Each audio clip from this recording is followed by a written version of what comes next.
And we'll go on to Travis from South Carolina, if he's there. You there, Travis? Hey, Alan. Pleasure to speak with you. Your giving of information has been key in my process of waking up, and I think you're one of the few people that are in it for the right reasons, and I certainly appreciate that because your waking me up has come at quite a cost, but at a good cost.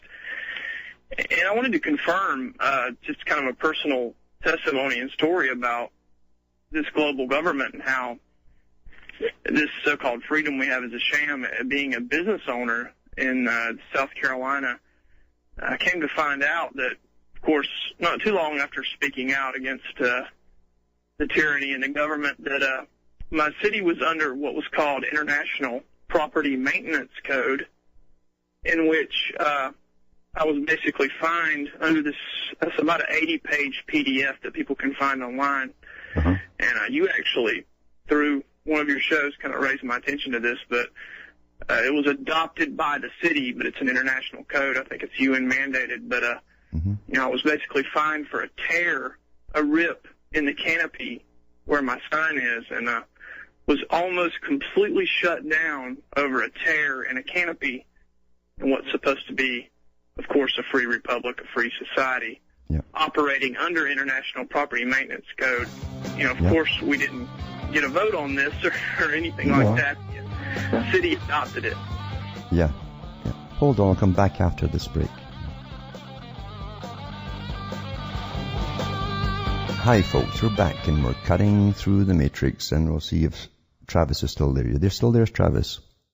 Yes, I am, Alan. Yeah, there's a name for the organization that the UN put in every country, and I read a couple of years ago about it, in fact, because a guy who works in one of the big cities there in the government in the US told me about it. He sent me a PDF on it.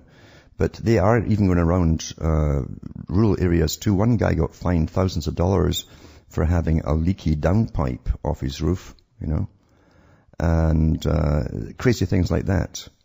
And they've been given more power all the time, and they're putting these officers into every state in the US and Canada under environmental protection, but they are under the auspices of the United Nations. That's who their boss basically is. So I'm not surprised you're getting a hassle over something as ridiculous as that. Yeah, and of course, with the code enforcer who came out that could approve or disapprove this, you know, I got the regular line of just doing my job, and that's what they all like to say. And also, I mean, just on this similar topic, I don't know if you saw the story right up the road from me in Charlotte. They fined a church $4,000 for tree pruning its crepe myrtle trees. That's right. Yeah. I've got that article here too. I'll put that article up tonight as well. But it's astonishing what they're doing. It's control freak time, you see. And eventually, there's nothing you can do without the advice and permission of experts. That's what they talk about in the expertly run society. It's training you that you are a perpetual child. You can't make a competent decision for yourself.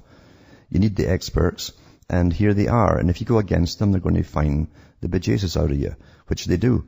And that's going to teach us, because we're just little children, you see.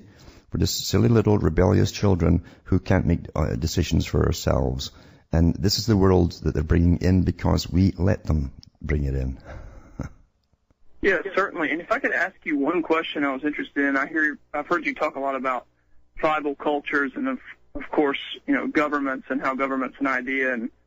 And I wanted to ask you, I mean, what would be your stance on, I mean, what would you think, I mean, just no government would, I know you wouldn't probably label yourself as anything, an anarchist or anything like that, or libertarian, but would you say maybe like the first 100 years of the country is more where like a system that had the most freedom, or just more of a tribal, you know, Indian type society with no government? I mean, I was just wanting your take on that.